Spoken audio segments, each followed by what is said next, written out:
Today we're going to talk about adjusting graphic box sizes. If you find this content useful, be sure to like the video to get similar videos sent to you by YouTube. Share to include others in the use of this video, and subscribe so that you can be notified of future postings on this channel. Sometimes you need to make a graphic box larger to keep the fonts the same size. Sometimes you need to make the graphic box smaller to squeeze in something else, more text, another graphic, something else. You should work on being a graphic designer. In essence, what is appealing to you? What is appealing to your audience? What is appealing to both? Mixing in a little bit of both. So let's take a quick look at some of these and figure this out. But what you want to do is to try to have an artistic flair. You want to use as large a font as possible without overwhelming your slide.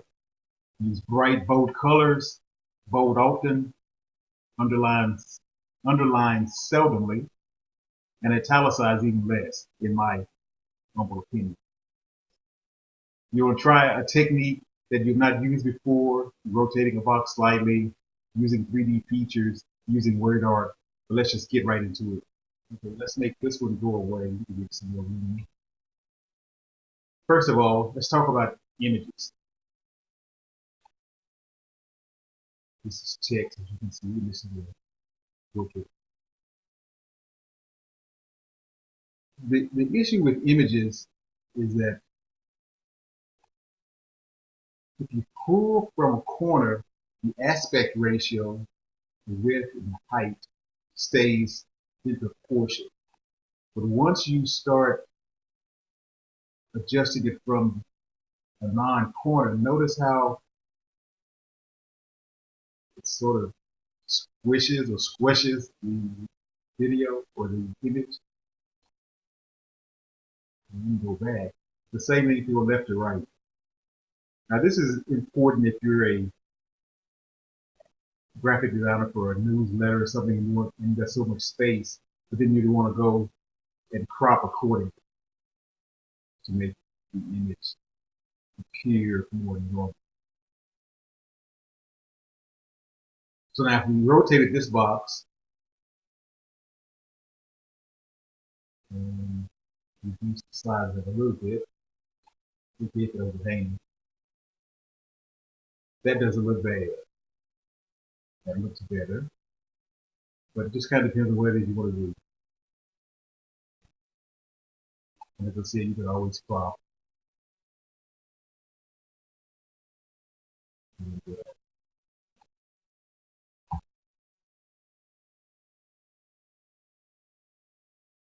Now if you have text,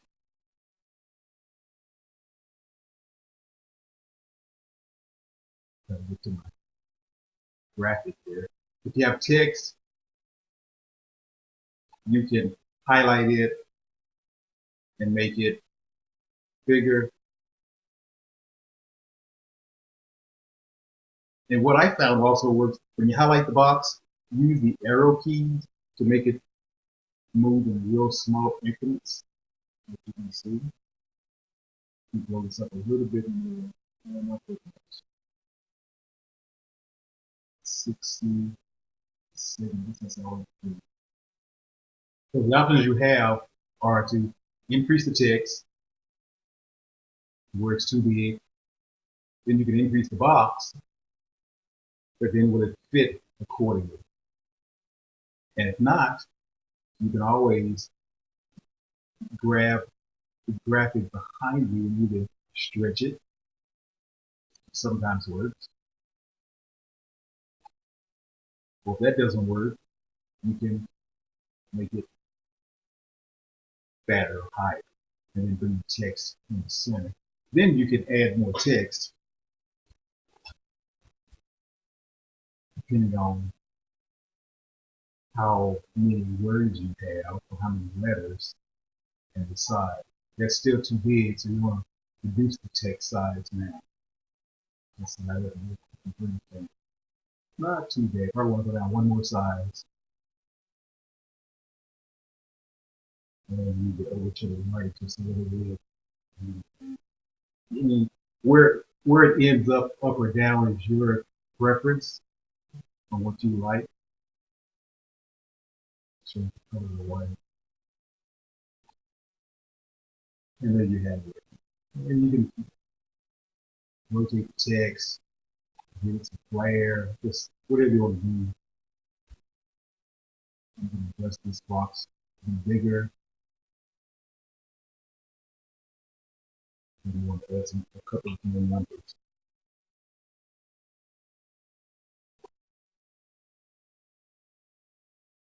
Rotate view.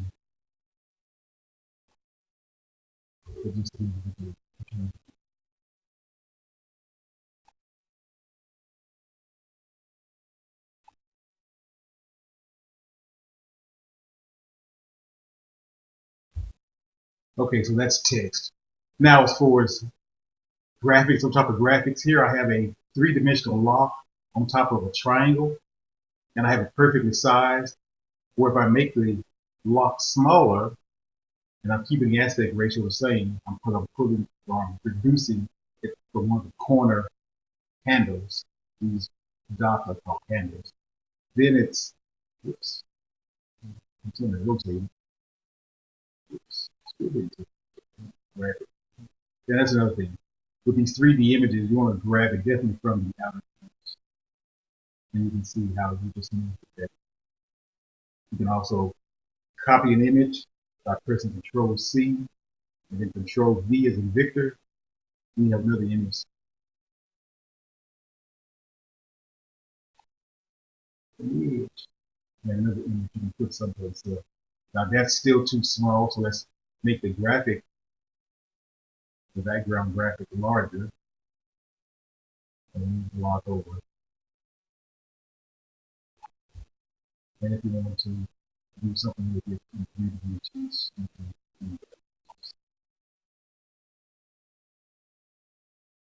so you can adjust the text up and down.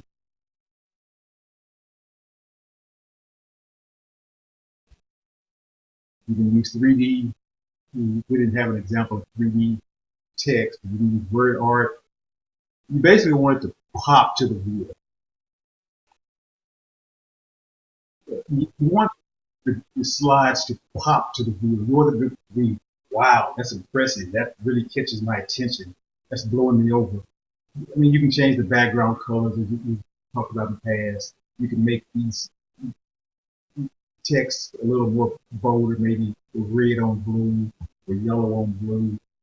You can always enlarge it to where it's bigger than the background. It depends on what you want to do with it. If you want it to amaze the viewer.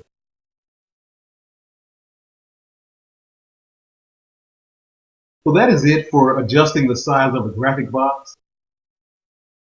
You can make the box larger, you can make the text larger, you can do both, you can do opposites. Just be aware of graphic images, especially pictures, when you're enlarging or shrinking them. Try to pull from one of the four corners so that the aspect ratio, the width and length ratio, will remain the same. Otherwise, you start getting skinny, or they start getting tall and skinny, depending on which way you're squeezing the image. Try to be a graphic designer. Think outside the box. Try something you haven't tried before, and see what happens. See what works. You never know until you try it. So until next time, happy PowerPointing. Let me know if you have any questions on this or any comments in the comment section below. Thank you.